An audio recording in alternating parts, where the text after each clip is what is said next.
हम एक बेहद असाधारण साम्राज्य की कहानी में गोता लगाने वाले हैं। एक ऐसा साम्राज्य जिसने न सिर्फ स्थानीय प्रशासन का एक गजब का मॉडल तैयार किया, बल्कि समुद्र पार करके एक ऐसा विस्तार किया जिसने इतिहास की दिशा ही बदल दी। जी हाँ, हम बात कर रहे हैं चोल साम्राज्य की। चलिए शुरू करते हैं। आज के इस सफर में हम कुछ अहम पड़ावों से गुजरेंगे। हम शुरुआत करेंगे भारत के साम्राज्यों के युग से, फिर देखेंगे चोलों का उदय, उसके बाद उनकी बेहतरीन ग्राम सभा प्रणाली को समझेंगे, फिर एक विशाल विदेशी नौसैनिक आक्रमण पर नजर डालेंगे और आखिर में बात करेंगे चोल विरासत की। तो चलिए सबसे पहले बात करते हैं भाग 1 के साम्राज्यों का युग और उस समय का भू राजनीतिक परिदृश्य। अर्ली मेडिवल इंडिया यानी प्रारंभिक मध्ययुगीन भारत मुख्य रूप से 3 विशाल ताकतों के बीच बटा हुआ था। पूरब में पाल साम्राज्य का डंका बज रहा था, पश्चिम की तरफ गुर्जर प्रतिहार छाए हुए थे और दक्कन के पूरे इलाके पर राष्ट्रकूटों का जबरदस्त दबदबा था। ये कोई छोटी मोटी रियासतें नहीं, बल्कि अपने आप में महाशक्तियां थीं। 8वीं से 10वीं सदी के बीच का ये समय बहुत ही उथल-पुथल भरा था। इन तीनों महाशक्तियों के बीच एक विशाल त्रिपक्षीय संघर्ष चला।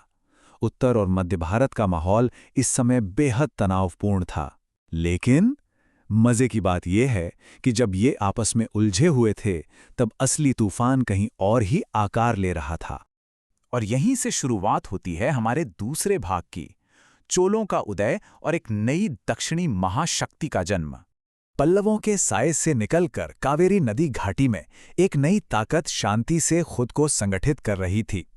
विजयालय द्वारा तंजौर में स्थापित इस चोल राजवंश ने पल्लवों को उखाड़ फेंका, और ये जानकर हैरानी होगी कि इन्होंने मानव इतिहास के सबसे लंबे समय तक राज करने वाले राजवंशों में अपनी जगह बनाई। इनका शासन पूरे 1500 साल से भी ज्यादा समय तक चला। 1500 साल, जरा सोचिए। राजराज प्रथम और राजेंद्र प्रथम जैसे बेहद महत्वाकांक्षी शासकों के नेतृत्व में यह साम्राज्य दक्षिण भारत से लेकर श्रीलंका तक फैल गया। इनकी ताकत का राज था एक बेहतरीन प्रशासन और एक विशाल स्थायी सेना। 11वीं सदी की शुरुआत में तंजौर में बना भव्य बृहदेश्वर मंदिर आज भी इनकी महानता की गवाही देता है। और सबसे अचंभित करने वाली बात, एक दक्षिणी साम्राज्य होने के बावजूद इनकी सेनाएं उत्तर में सीधे पवित्र गंगा नदी तक जा पहुंची। सच में एक अविश्वसनीय सैन्य उपलब्धि। अब आते हैं भाग 3 पर, ग्राम सभा प्रणाली या यूं कहें कि माइक्रो एडमिनिस्ट्रेशन और कानून का शासन। अगर हम साम्राज्य के विशाल स्तर से जरा जूम इन करके देखें तो एक बहुत ही दिलचस्प चीज नजर आती है। चोल साम्राज्य के बड़े प्रांतों यानी मैक्रो प्रशासन को मंडलम कहा जाता था और ये केंद्र से जुड़े थे। लेकिन वहीं दूसरी तरफ जो माइक्रो प्रशासन यानी स्थानीय प्रशासन था, वो गजब का स्वायत्त था। आम सभा को उर, ब्राह्मणों की सभा को सभा और व्यापारिक केंद्रों की सभा को नगरम कहा जाता था। अब ये इतनी शानदार व्यवस्था कोई हवाई बात नहीं थी। चोल राजा परांतक प्रथम के समय का एक 1100 साल पुराना शिलालेख है, उत्तर मेरूर शिलालेख, जो वैकुंठ पेरुमल मंदिर की दीवारों पर उकेरा गया है। यह सिर्फ एक पत्थर नहीं है, बल्कि एक ऐसा दस्तावेज है जो बिल्कुल आज के किसी संविधान की तरह काम करता था। इसमें कुड़वोलाई नाम की एक बहुत ही सटीक चयन प्रक्रिया के बारे में बताया गया है।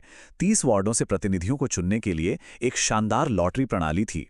योग्य उम्मीदवारों के नाम ताड़ के पत्तों पर लिखे जाते थे, उन्हें एक बर्तन में डाला जाता था और फिर सभा भवन में पुजारियों द्वारा एक रैंडम ड्रॉ निकाला जाता था। एकदम आधुनिक तरीका है ना? लेकिन जो बात इस इतिहास को सबसे ज्यादा मजेदार बनाती है, वो है चुनाव लड़ने के लिए अयोग्यता के सख्त नियम। अगर किसी ने अपने खाते सही से जमा नहीं किए तो वो बाहर। और तो और निषिद्ध खाना खाने या फिर सजा के तौर पर गधे की सवारी करने जैसी अजीबोगरीब हरकतों पर भी चुनाव लड़ने पर पाबंदी थी। बिल्कुल सही सुना, गधे की सवारी।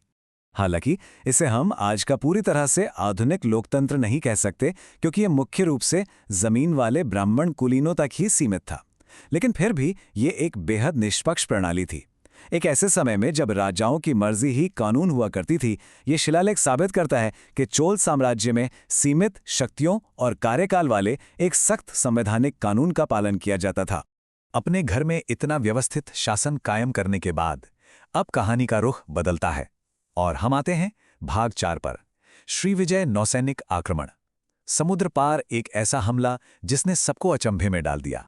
1025 ईस्वी आते आते भारत और दक्षिण पूर्व एशिया के बीच सदियों से चली आ रही शांति अचानक एक विशाल नौसैनिक हमले से चकनाचूर हो गई।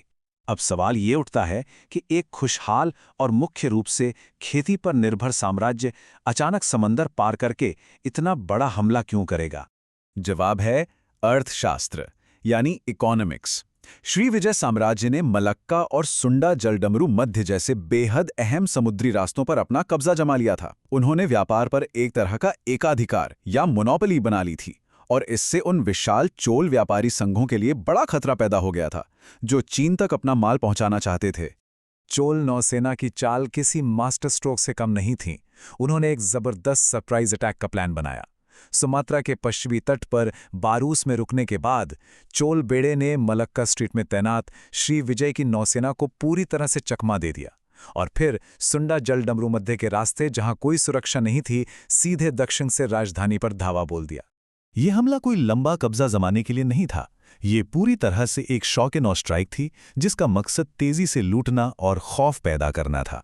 श्री विजय की राजधानी तबाह कर दी गई, उनके राजा को बंदी बना लिया गया और चोलों ने उनके रत्नों से जड़े युद्ध द्वार को भी छीन लिया।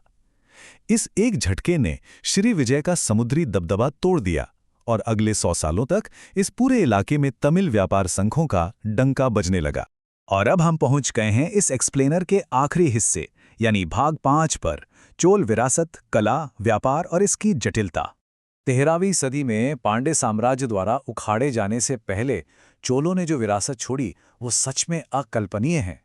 वो एक बहुजातीय व्यापारिक महाशक्ति थे। उनके द्वारा बनाई गई कांसे की मूर्तियां आज भी कला का बेजोड़ नमूना मानी जाती हैं। उनकी विशाल मंदिर वास्तुकला और बेहद सलीके से काम करने वाली स्थानीय स्वशासन प्रणाली, ये सब एक ऐसा रिकॉर्ड है जो इतिहास में हमेशा के लिए अमर हो गया। लेकिन इस पूरी कहानी के अंत में एक बहुत ही बड़ा और गहरा सवाल पीछे छूट जाता है। कोई समाज एक ही समय में अपने घर में एक बेहद सख्त और निष्पक्ष संवैधानिक कानून कैसे चला सकता है, और ठीक उसी समय समंदर पार जाकर एक क्रूर, सिर्फ दौलत के लिए किया गया हमला कैसे कर सकता है? एक तरफ स्थानीय नागरिक कर्तव्यों का चैंपियन और दूसरी तरफ एक खूंखार समुद्री महाशक्ति। ये मानव स्वभाव का एक ऐसा दिलचस्प विरोधाभास है जिस पर हम सबको सोचना चाहिए।